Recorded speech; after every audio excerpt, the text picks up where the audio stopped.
அதிமுக பொதுச்செயலர் எடப்பாடி பழனிசாமி மத்திய உள்துறை அமைச்சர் அமித்ஷா தமிழ்நாட்டுடைய நலனுக்காக தான் பார்த்தேன் அப்படிங்கிற மாதிரி ஒரு கருத்தை சொல்றாரு.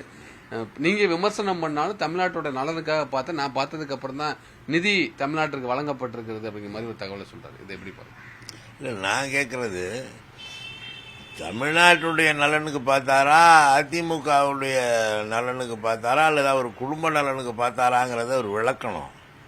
ஏன்னா அவர் இப்போ நாடாளுமன்ற தேர்தலில் அவங்கள்ட்ட விலகிட்டார்.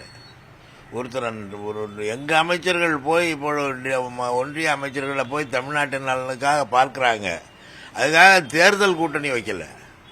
தமிழ்நாட்டுடைய நலனுக்கு பார்த்தவர் ஏன் தேர்தல் கூட்டணி வைத்தார்? தேர்தலிலே இவர் சட்டமன்ற தேர்தலுக்கு பிறகு பாஜக கூட்டணி முறிந்ததல்லவா? பிறகு ஏன் மறுபடியும் தேர்தல் கூட்டணி உருவானது? எந்த அழுத்தத்தால் உருவானது என்பதை மக்களிடம் விளக்க வேண்டும். மக்களை அவர்கள் முட்டாள்கள் என்று நினைத்தார் என்றால் எடப்பாடி பழனிசாமி சுத்தமாக புறக்கணிக்கப்பட்டு விடுவார். ஏதோ அவருடைய ஆதரவாளர்கள் கூட வாக்களிக்க மாட்டார்கள். அந்த நிலைதான் இன்றைக்கு ஏற்பட்டிருக்கிறது. இவர் தமிழ்நாட்டின் நலனுக்காக அமித்ஷாவை பார்ப்பதிலே தவறில்லை. ஆனால் விளைவு என்ன நடந்தது? கூட்டணி தானே. கூட்டணிக்காகத்தான் இவர் போய் பார்த்தார், தமிழ்நாட்டு நலனுக்காக பார்க்கவில்லை. இவர் போய் பார்த்த பிறகுதான் சாதிவாரி கணக்கு, மக்கள் தொகை கணக்கெடுப்பு எடுப்பது என்பதெல்லாம் இவர் சொல்லுகிற கற்பனை. இவருக்கு யாரோ சொல்லிக் கொடுத்தது. சாதிவாரி கணக்கெடுப்புக்காக நான் நாடாளுமன்றத்திலே பல ஆண்டுகளுக்கு முன்னாலேயே பேசியிருக்கிறேன். அப்பொழுது எல்லாம் அது வரவில்லை. இப்பொழுதும் அவர்கள் அதை எப்படி செய்யப் போகிறார்கள் என்பதை பொறுத்திருந்து பார்க்க வேண்டும். மாநில அரசே செய்யலாம் என்று சொல்கிறார்.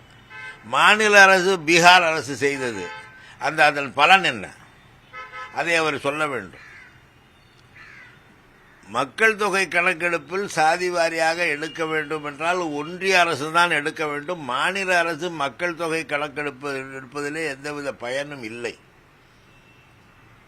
அது ஒன்றிய அரசின் அதிகாரத்துக்குட்பட்ட விவரம். இந்தியா முழுமைக்கும் மக்கள் தொகை கணக்கெடுப்பு இதுவரை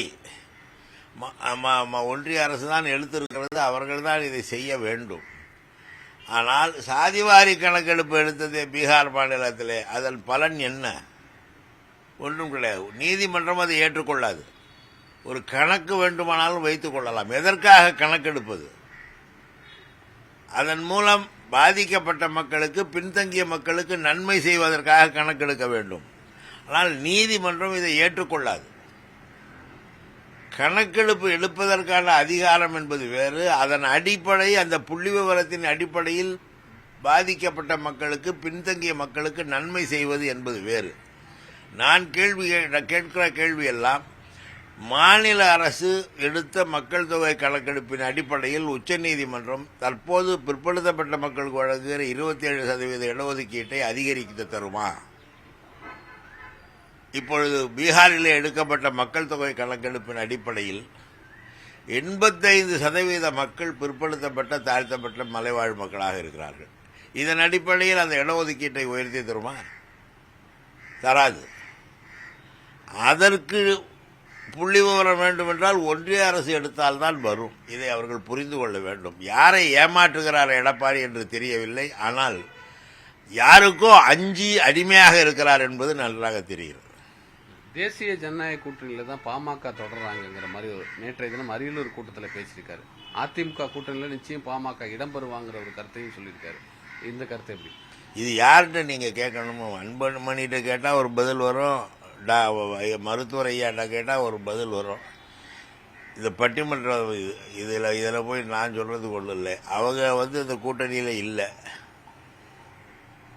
அது அவங்களே சொல்லியிருக்காங்க. ஆளுக்கு ஒரு கூட்டணியை விரும்புகிறார்கள். ஒரு பெரிய பிரச்சனை அந்த கட்சிக்குள்ளே நடக்கிறது. இதில் நான் கருத்து சொல்வதற்கு ஒன்றுமில்லை. ஆனால் ஒன்று மட்டும் உறுதியாக சொல்கிறேன், எந்த அளவுக்கு எடப்பாடி பழனிசாமி அச்சப்பட்டு காலிலே விழுந்து கிடக்கிறார் பாஜகவின் காலிலே என்பது இந்த பேச்சுக்களின் மூலம் தெரிகிறது. வட மாவட்டங்களில் குறிப்பா எடப்பாடி உள்ளிட்ட தொகுதிகளில் ஜெயிக்கிறதுக்கு பாமகவுடைய ஆதரவு எடப்பாடி பழனிசாமி தேவைப்படுதா? அதோட வெளிப்பாடு தானே இந்த கூட்டணி எதிர்பார்ப்பு. இல்லை, அதுவும் பாஜக தான் அவருக்கு அழுத்தம் கொடுக்கிறது. நீ பாமகவை ஏற்றுக்கொள், சேர்த்துக்கொள் என்று சொல்கிறார்கள். அப்பொழுதுதான் வாக்கு கிடைக்கும். இப்பொழுது பாஜக என்ன சொல்கிறதோ அதை கேட்பது மட்டும்தான் எடப்பாடியின் வேலை. காரணம், அவருடைய மகன் மீது வழக்கு தொடுத்திருக்கிறார்கள், சம்பந்தி மீது வழக்கு தொடுத்திருக்கிறார்கள், அவருடைய நண்பர்கள் மீது வழக்கு பாய்ந்திருக்கிறது. இப்படி அச்சப்படுத்தி தான் அவர்களை கூட்டணியிலே சேர்த்தார்கள்.